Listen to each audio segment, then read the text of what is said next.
I'm not bald, and I'm not a Nigerian coach. Otherwise, you'd have been seeing me crouching with water being poured over my head in the timeless meme that has become Eric Shell. Oti Chele is what Nigerians have been saying after Nigeria thrashed 4-0 by Sudan today at the AFCON Nations Championships. And a lot of recriminations have been coming in. Is it really a testament to just how strong or how bad the Nigeria Professional Football League or the Nigeria Premier Football League is?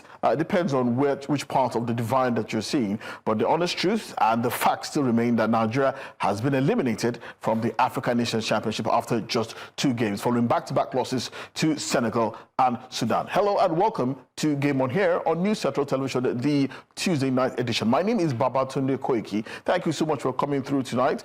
Today is a particularly auspicious day because today is exactly 36 years after Nigeria lost one of its brightest footballing lights, Samuel Okwaraji, in the middle of a FIFA World Cup qualifier against Angola. He collapsed on the pitch at the National Stadium in Surulere, giving his final breath in service to his nation. A man who embodied passion, patriotism, and sacrifice, yet those whose story still stirs the questions about how well we treat our sporting legends both in life and after. How do we treat them when they are alive and struggling for breath, and how do we even remember them when they have passed on? How well have we honored our dead footballing heroes? This is a time that we're talking about the likes of Stephen Keshi, the late Christian Chukwu, the late Charles Bassey. There's so many of them. Muda Lawal, who's at one point, whose grave actually became a rubbish heap.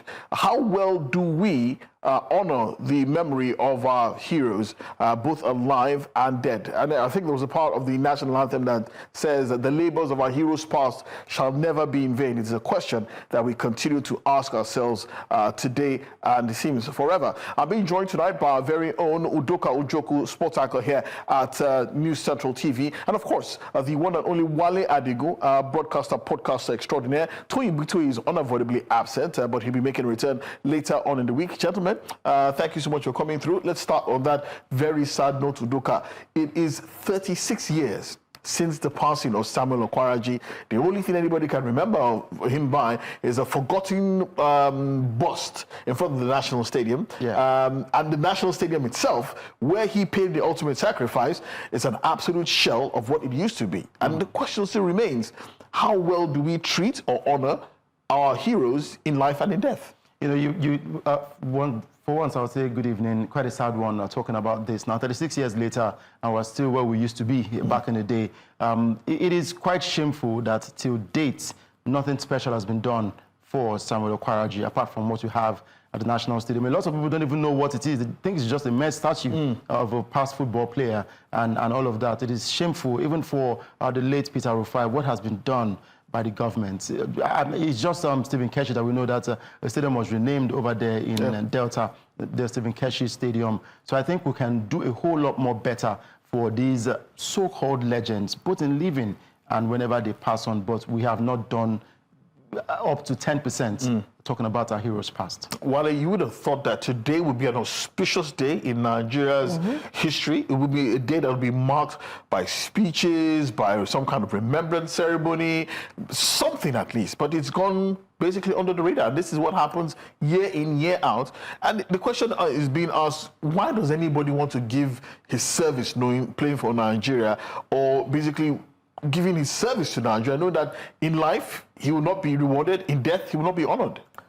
It's a shame. It's a shame, and it's very much sad. First things first, thoughts to his family, because today can be an emotional roller coaster. I think the only way that they've tried to keep up his memory, I heard that there's an under-16 All-Nigeria Secondary School competition. That was, I think it's the maiden edition this year. But it was also not organized by the government. It was organized by the Samuel Okwaraji Foundation. Wow. Because it's a foundation. They're the ones who organized it in the Southeast, I think in Imo State, where he came from. So nothing memorable. You know, even from the NFF, we talk about the government, talk about the NFF.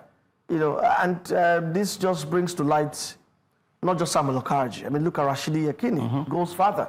That's Nigeria's all-time leading scorer. Until now, we can't hold on to something that has been done to honor the memory of Rashidi Yekini. We can go on and on. Maybe the government of the day is trying to consciously correct that. We could see that because you like it or not. I mean, with the reward system, our sporting heroes are also living. They are living heroes as well. I mean, the WAFCON team, the Super Falcons will have been rewarded years back. So we could see what they're doing. We even hear that the old Falcons who have made their cases known to the presidency, we hear that maybe that would also be looked into as well. Okay. So, I mean, I know that there was a night of tribute held, was it last month?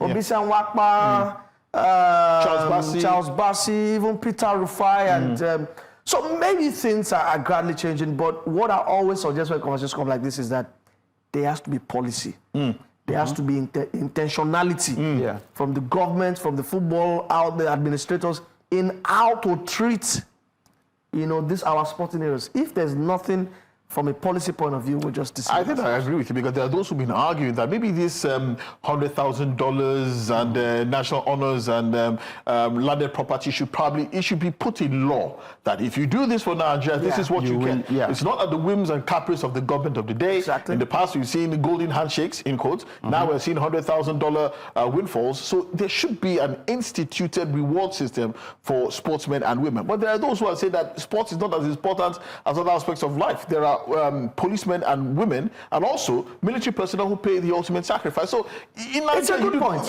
But remember, last week I mentioned when we were talking about what Masai Ujiri did for the cornerstone of any country. Sports is a very, very crucial part of it. So more than security. I'm not saying they are not important, but we always talk about how football unifies the country, even in the moment of crisis. So I'm not saying that we should neglect them, but there has to be a balance. Okay, we'll leave that alone for a while, but this is a conversation that does not end anytime soon. We will continue to ask that what do we do, how best do we honor our sporting heroes, both living and departed, how best do we honor their memory, especially those like Samuel Okwaraji who have paid the ultimate sacrifice. He's the only Nigerian sportsman, if memory serves me right, who died in active service of his fatherland.